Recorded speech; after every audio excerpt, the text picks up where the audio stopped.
And Madam President, on a related topic, at our brightest moments, America has not only held war criminals and tyrants accountable, we have also provided refuge to their victims. Many of us in Congress can attest to that fact. In fact, it's exactly how my family arrived in this country. Back in 1911, my grandmother left Lithuania in search of freedom. She boarded a ship carrying two things in her arms: a bag with her Catholic prayer book, published the year before the Tsars outlawed its printing in Lithuania, and her 2-year-old daughter, my mother, Ona. The moment my grandmother stepped foot on American soil, her life changed. From that moment on, she and my mother were protected by an incredible shield, the United States Constitution, along with the rights and protections it guarantees. But for Lithuanians, securing those same rights have not been so easy. The country struggled under Soviet occupation for nearly 50 years. And even after the Lithuanian people reclaimed independence in 1990, their liberty wasn't guaranteed. In January 1991, 9 months after Lithuania held its first free election, Soviet tanks rolled into Vilnius in a ruthless last-ditch effort to crush the country's new democracy. 13 Lithuanian martyrs were killed that day. I would like to think it was the sacrifice of those 13 Lithuanians and millions who also suffered under communism that inspired the current governor of Florida to establish a new holiday earlier this year. It was entitled Victims of Communism Day. In his own words, Governor DeSantis created this holiday with the goal of, quote, honoring the people that have fallen victim to communist regimes. And in announcing his holiday, he asserted, and I quote, Florida will stand for truth and remain as a beachhead for freedom. That's an admirable aspiration. But sadly, it's one that the governor of Florida has failed to live up to. Because when it comes to standing up to ruthless dictators of our time, like Venezuela's Nicolas Maduro, Governor DeSantis and his allies are nowhere to be found. Instead of offering safe harbor to the victims of Maduro's regime, these very same governors have chosen to abandon and abuse their families. This is no way to honor the victims of communism and political repression. It is a cowardly failure of leadership that violates our nation's basic values. When news first broke that Governors Abbott of Texas and DeSantis of Florida were using refugee families fleeing desperate conditions in Venezuela as political pawns, I couldn't help but wonder, what if it were my own family?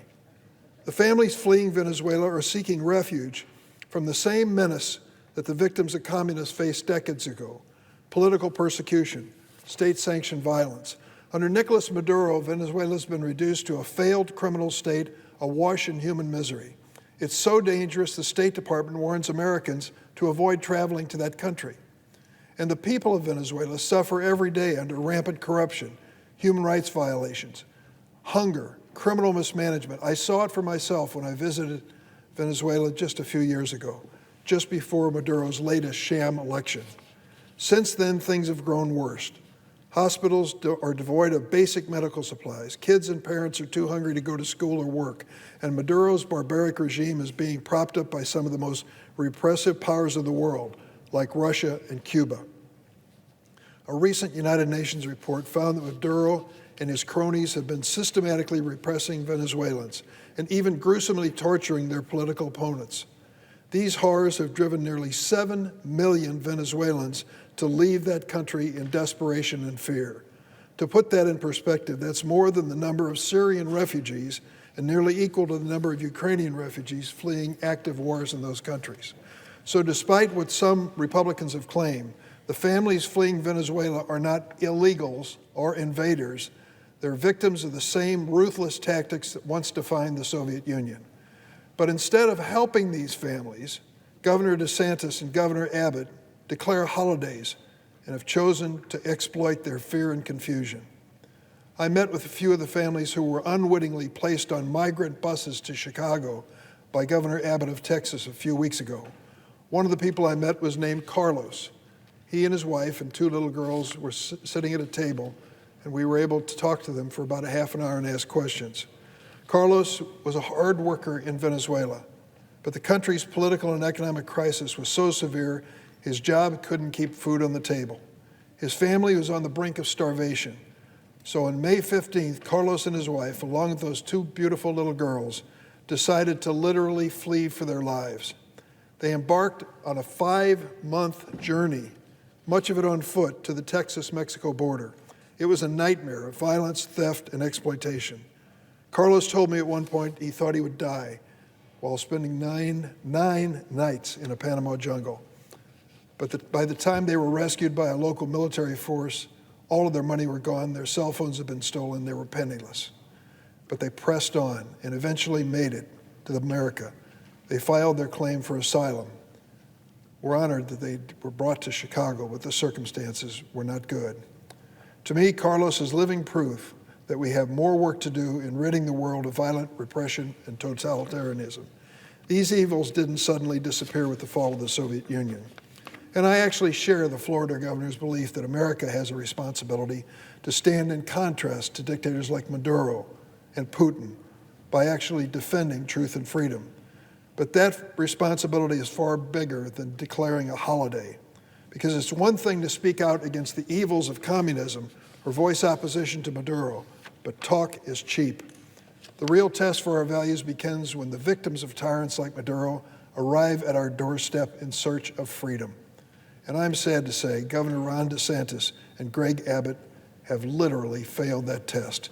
And to add insult to injury, these governors not only refused to help these families fleeing Venezuela, they wasted taxpayers' dollars on a political stunt that only made the problem worse and made us as a nation look weak, to some of the world look cruel. Here's the reality.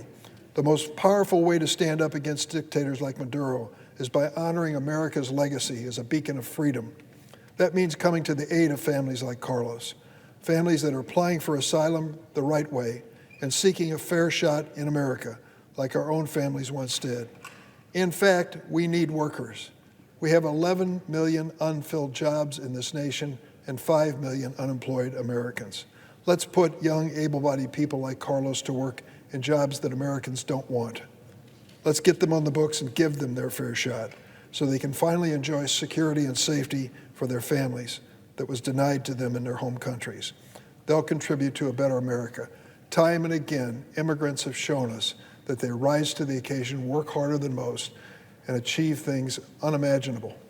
They can do it again, and they will. Let's prove that America was and is better than the cold iron fist of authoritarianism. Madam President, I yield the floor.